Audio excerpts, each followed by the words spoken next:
ಅಂತಂದು ವಕೀಲರು ಬೆಂಗಳೂರು ಈ ರೈಲ್ವೆ ಜನಪರ ಹೋರಾಟ ಸಮಿತಿಯ ಉಪಾಧ್ಯಕ್ಷನಾಗಿದ್ದು, ಈ ಮೂಲಕ ಕೊಪ್ಪಳ ಭಾಗದಿಂದ ಬೆಂಗಳೂರಿಗೆ ರೈಲುಗಳ ಕೊರತೆ ಇದೆ ಅನ್ನೋಂಥದ್ದು ಇಡೀ ಕೊಪ್ಪಳ ಜಿಲ್ಲೆಗೆ ಗೊತ್ತಾಗಿರ್ತಕ್ಕಂಥದ್ದು. ಈಗಿರ್ತಕ್ಕಂಥ ಸಂಸದರು ಹತ್ರ ಒಂದೆರಡು ಸಾರಿ ಮನವಿ ಮಾಡ್ಕೊಂಡಿವಿ. ಈಗಾಗಲೇ ಏನು ಸಿಂಧನೂರಿನಿಂದ ಟ್ರೈನ್ ಇದೆ, ಅದು ತುಂಬ ಸುದೀರ್ಘವಾಗಿ 15 ತಾಸು, ಅಂದರೆ ಬೆಳಗ್ಗೆ ಸಂಜೆ 5 ಗಂಟೆಗೆ ಬಿಟ್ಟರೆ ಅಲ್ಲಿ ಬೆಳಗ್ಗೆ 8:15ಕ್ಕೆ ಬೆಂಗಳೂರು ಯಶವಂತಪುರ ತಲುಪ್ತದೆ. ಸುಮಾರು 15 ತಾಸು ತಗೊಳ್ತದೆ. ಸುದೀರ್ಘವಾದಂಥ ಸಮಯ, ಒಂದು ದಿನ ಲೆಕ್ಕ ಆಗುತ್ತೆ. ಅದೇ ರೀತಿಯಲ್ಲಿ ಅಲ್ಲಿಂದ 8:15 8:25ಕ್ಕೆ ಬಿಟ್ಟರೆ ಇಲ್ಲಿ ಬೆಳಗ್ಗೆ 11:15ಗೆ ಬಂದು ಸಿಂಧನೂರಿಗೆ ತಲುಪುತ್ತೆ. ಅಲ್ಲಿಂದ ಬರೋದು 15 ತಾಸು, ಇಲ್ಲಿಂದ ಹೋಗೋದು 15 ತಾಸು. ಸುದೀರ್ಘ ಒಂದೊಂದು ದಿನಗಳ ಕಾಲ ಆ ಪ್ರಯಾಣಿಕರಿಗೆ ಭಾಳ ತೊಂದರೆ ಆಗ್ತಾಯಿದೆ. ಈ ಕಡಿಮೆ ಖರ್ಚಿರ್ತಕ್ಕಂಥ ರೈಲ್ವೆನ ನಂಬಿರ್ತಕ್ಕಂಥ ಕಾರ್ಮಿಕರಾಗಿರ್ಬೋದು, ರೋಗಿಗಳಾಗಿರ್ಬೋದು, ವಿದ್ಯಾರ್ಥಿ ಯುವ ಜನರು ಮತ್ತು ಬೆಂಗಳೂರನ್ನೇ ಆಶ್ರಯಿಸ್ಕೊಂಡಿರ್ತಕ್ಕಂಥ ಬಹುತೇಕ ಜನರಿಗೆ, ಜನಸಾಮಾನ್ಯರಿಗೆ ಭಾಳಷ್ಟು ಕಷ್ಟ ಆಗಿದೆ. ಯಾಕಂದರೆ ಬಸ್ಗಳ ರೇಟ ಭಾಳಷ್ಟು ಇರೋ ಕಾರಣಕ್ಕಾಗಿ ರೈಲಿನೇ ನೆಚ್ಕೊಂಡಿರೋ ಜನರಿಗೆ ಇದು ತುಂಬ ಅನಾನುಕೂಲ ಪ್ರಯಾಣ ಆಗಿದೆ.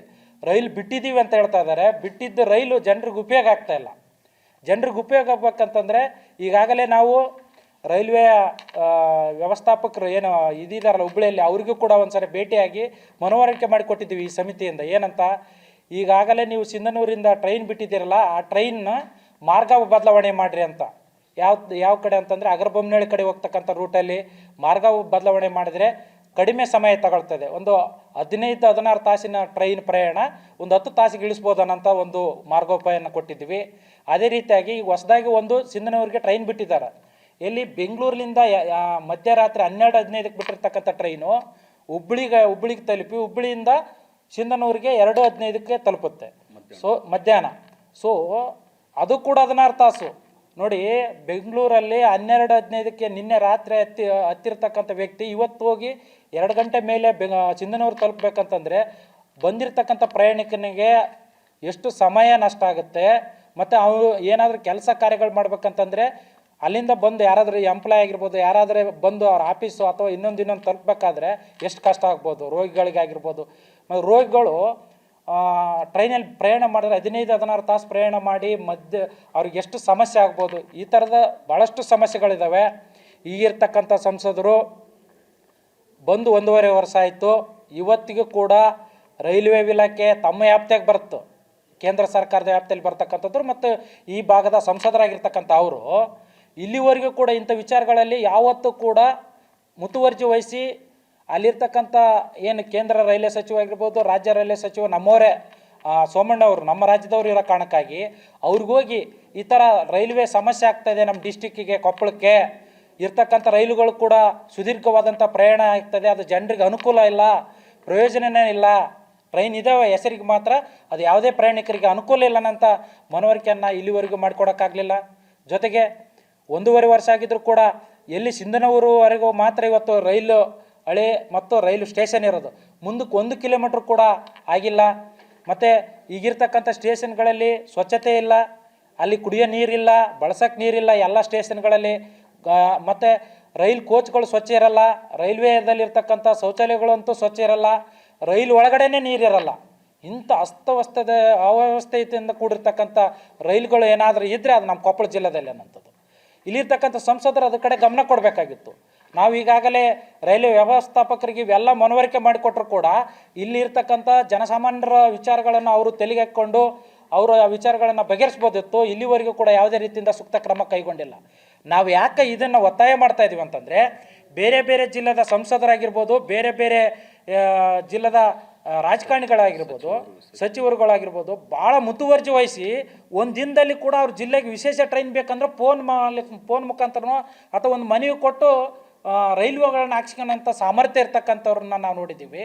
ಆದರೆ ನಮ್ಮ ಈಗಿರ್ತಕ್ಕಂಥ ಸಂಸದರು ಈ ಥರ ಮುತುವರ್ಜಿ ವಹಿಸಿ ರೈಲ್ವೆ ಇಲಾಖೆಯ ಆಸಕ್ತಿ ವಹಿಸಿ ತನ್ನಗೆ ಓಟ್ ಕೊಟ್ಟಿರ್ತಕ್ಕಂಥ ಜನರಿಗೆ ಅನುಕೂಲ ಮಾಡಿಕೊಡ್ಬೇಕಾದಂಥ ಪ್ರವೃತ್ತಿ ನಾವು ಒಳಗೊಳ್ಬೇಕು. ಇಲ್ಲಾಂದರೆ ಇದು ಹಿಂಗೆ ಮುಂದುವರೆದ್ರೆ ಮುಂದಿನ ದಿನಮಾನಗಳಲ್ಲಿ ಅವ್ರ ಮನೆಗೆ ಏನೋ ಇರ್ತಕ್ಕಂಥ MP ಅವ್ರ ಮನೆಯಿಂದ ರೈಲ್ವೆ ಡಿಪಾರ್ಟ್ಮೆಂಟ್ ಏನು ಕೊಪ್ಪಳ ಇದೆಯಲ್ಲ ಅಲ್ಲಿಗೆ ಪಾದಯಾತ್ರೆ ಮಾಡ್ತಕ್ಕಂಥದ್ದಾಗಿರ್ಬೋದು. ಮುಂದಿನ ದಿನಗಳಲ್ಲಿ ರೈಲ್ವೆ ಜನಪರ ಹೋರಾಟ ಸಮಿತಿಯಿಂದ ಸಾಕಷ್ಟು ಹೋರಾಟಗಳನ್ನು ರೈಲ್ವೆ ವಿಚಾರಕ್ಕಾಗಿ ನಾವು ಮಾಡಬೇಕನ್ನಂಥ ಕಲ್ಪನೆಯಲ್ಲಿ ಇವತ್ತು ಪತ್ರಿಕಾಗೋಷ್ಠಿಯನ್ನು ಮಾಡ್ತಾ ಇದ್ವಿ.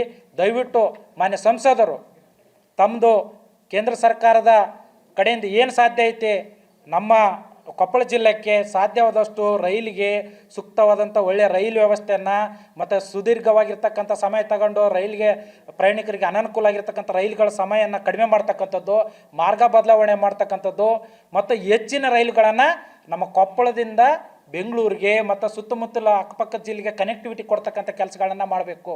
ಭಾಳ ಮುಖ್ಯವಾಗಿ ದೊರೋಜಿ DPR ರೆಡಿ ಮಾಡ್ತೀನಿ ಅಂತ ಹೇಳ್ಬಿಟ್ಟು ತುಂಬ ದಿನಗಳಾಯಿತು. ಇಲ್ಲಿವರೆಗೂ ಕೂಡ ದೊರೋಜಿ ಮಾರ್ಗವಾಗಿ ರೈಲು ಮಾರ್ಗವನ್ನು ಸರ್ವೆ ಕಾರ್ಯ ಕೂಡ ಮಾಡಲಿಲ್ಲ. ಸಾಕಷ್ಟು ವಿಚಾರಗಳಿದ್ದಾವೆ. ಸಂಸದರು ಇತ್ತ ಗಮನ ಹರಿಸಿ ಇಂಥ ವಿಚಾರಗಳನ್ನು ತಾವು ಮಾಡಬೇಕು. ಭಾಳ ಮುಖ್ಯವಾಗಿ ಇರ್ತಕ್ಕಂಥ ಗಂಗಾವತಿ ಏನು ರೈಲ್ವೆ ಸ್ಟೇಷನ್ ಇದೆಯಲ್ಲ, ಅಲ್ಲಿ ಲೇಡೀಸ್ಗಳಿಗೆ ಅಂದರೆ ಮಹಿಳೆಯರಿಗೆ ವಿಶ್ರಾಂತಿ ಕೊಠಡಿ ಇಲ್ಲ. ಜೊತೆಗೆ ಅಲ್ಲಿ ಕೂಡ ವೇಟಿಂಗ್ ರೂಮಲ್ಲಿ ಯಾವುದೇ ರೀತಿಯಿಂದ ಶೌಚಾಲಯ ಇಲ್ಲ. ಮತ್ತು ಅಲ್ಲಿರ್ತಕ್ಕಂಥ ನೀರಿನ ವ್ಯವಸ್ಥೆ ಇಲ್ಲ. ಅಲ್ಲಿ ಇರ್ತಕ್ಕಂಥ ಸಿಬ್ಬಂದಿಗಳೇ ಅಲ್ಲಿ ಇವತ್ತು ವಾಸ ಮಾಡ್ತಾಯಿದ್ದಾರೆ ಆ ರೈಲ್ವೆ ನಿಲ್ದಾಣದಲ್ಲಿ. ಆ ಥರದ ವಿಚಾರಗಳಿದಾವೆ. ಮತ್ತು ಲಿಫ್ಟ್ ರೆಡಿ ಮಾಡಿದ್ದಾರೆ ಗಂಗಾವತಿಯಲ್ಲಿ. ಆ ಲಿಫ್ಟ್ ಉದ್ಘಾಟನೆ ಮಾಡೋಕ್ಕೆ ಸಂಸದರು ಇನ್ನೂ ಅವಕಾಶನೇ ಮಾಡಿಕೊಟ್ಟಿಲ್ಲ. ಸೊ ಇಂಥ ಸಣ್ಣ ಸಣ್ಣ ವಿಚಾರಗಳು ಇವೆಲ್ಲ. ಇಂಥ ವಿಚಾರಗಳಲ್ಲಿ ಸಂಸದರು ಭಾಳ ಎಚ್ಚರಿಕೆಯಿಂದ ಇಂಥ ಕೆಲಸಗಳನ್ನ ಆದಷ್ಟು ಬೇಗ ಮಾಡಬೇಕು. ನಮ್ಮ ಬೇಡಿಕೆಗಳನ್ನು ತಮ್ಮ ಗಮನಕ್ಕೆ ತರ್ತಾ ಇದ್ದೀವಿ. ಬಗೆಹರಿಸ್ತಕ್ಕಂಥ ಪ್ರಕ್ರಿಯೆಯಲ್ಲಿ ತಾವು ತೊಡಗಬೇಕು. ಯಾಕೆ ನಿಮ್ಮ ಮೇಲೆ ನಾವು ಆರೋಪ ಮಾಡ್ತಿಲ್ಲ, ನಿಮ್ಮ ಮೇಲೆ ನಾವು ಮನವರಿಕೆ ಇನ್ನೇನು ಕೋರಿಕೊಳ್ತಾ ಇದ್ದೀವಿ. ನಿಮ್ಮ ಮೇಲೆ ಜವಾಬ್ದಾರಿ ಇದೆ. ಯಾಕಂದರೆ ನೀವು ಕೇಂದ್ರದ ಭಾಗವಾಗಿರೋ ಕಾರಣಕ್ಕಾಗಿ ನಿಮಗೆ ಸುಮಾರು ಸರಿ ಈ ವಿಚಾರವಾಗಿ ನೀವು ಡೆಲ್ಲಿಯಾಗಿರುವಾಗ ಕಾಲ್ ಮಾಡಿದ್ದೀವಿ. ನೋಡಿ ಸರ್, ಇದು ಸುದೀರ್ಘ ಆಗ್ತಾ ಇದ್ದಾವೆ ಸಿಂಧನೂರು ಟ್ರೈನ್ಗಳು, ಈ ಸಮಯ ಕಡಿಮೆ ಮಾಡಿಸಿ ಅಂತೇಳಿ ಎಷ್ಟು ಸರಿ ಮಾಡಿದ್ರು. ಕೆಲವು ಸರಿ ಫೋನ್ ತೆಗಿತೀರಿ, ಕೆಲವು ಸರಿ ಫೋನ್ ತೆಗೆದಿದ್ರು ಕೂಡ ಇಲ್ಲ ಅದನ್ನೆಲ್ಲ ಬಗೆಹರಿಸ್ತೀವಿ ಅಂತೇಳಿ ಈ ನಿರ್ಲಕ್ಷ್ಯ ತೋರ್ತಕ್ಕಂಥ ವಿಚಾರವನ್ನು ವಿಚಾರ ಏನಾದರೂ ತಮ್ಮ ತಲೆಯಲ್ಲಿ ಇದ್ರೆ ಬಿಟ್ಬಿಟ್ಟು ಆದಷ್ಟು ಬೇಗ ಕಾರ್ಯಪ್ರವೃತ್ತರಾಗಿ ನಮಗೇನು ಹೆಚ್ಚಿನ ಟ್ರೈನ್ಗಳು ಬಿಡುವಂಥದ್ದು, ಈಗಿರ್ತಕ್ಕಂಥ ಟ್ರೈನ್ಗಳ ಸುದೀರ್ಘ ಪ್ರಯಾಣನ ಕಡಿಮೆ ಮಾಡ್ತಕ್ಕಂಥದ್ದು, ಮತ್ತು ಸಾರ್ವಜನಿಕರಿಗೆ ರೈಲ್ವೆ ನಿಲ್ದಾಣಗಳಲ್ಲಿ ಕುಡಿಯೋಕ್ಕೆ ನೀರಿಲ್ಲ, ಶೌಚಾಲಯ ಸರಿಗಿರಲ್ಲ, ಮತ್ತು ರೈಲ್ವೆ ಕೋಚ್ಗಳು ಸ್ವಚ್ಛ ಇರಲ್ಲ. ಇಂಥ ಭಾಳ ಸಣ್ಣ ಸಣ್ಣ ವಿಚಾರಗಳು ಇವೆಲ್ಲ. ಇವುಗಳನ್ನು ಆದಷ್ಟು ಬೇಗ ತಾವು ಬಗೆಹರಿಸ್ತೀರಿ ಅಂತ ನಂಬಿಕೆ ಇಟ್ಟು ನಾವು ಈ ಪತ್ರಿಕಾಗೋಷ್ಠಿಯಲ್ಲಿ ತಮಗೆ ಕೋರಿಕೊಳ್ತಾ ಇದ್ದೀವಿ. ಆದಷ್ಟು ಬೇಗ ಇವನ್ನ ಬಗೆಹರಿಸಿ ಅಂತಂದೇಳಿ ತಮ್ಮಲ್ಲಿ ಕೇಳ್ತಾ ಇದ್ದೀವಿ.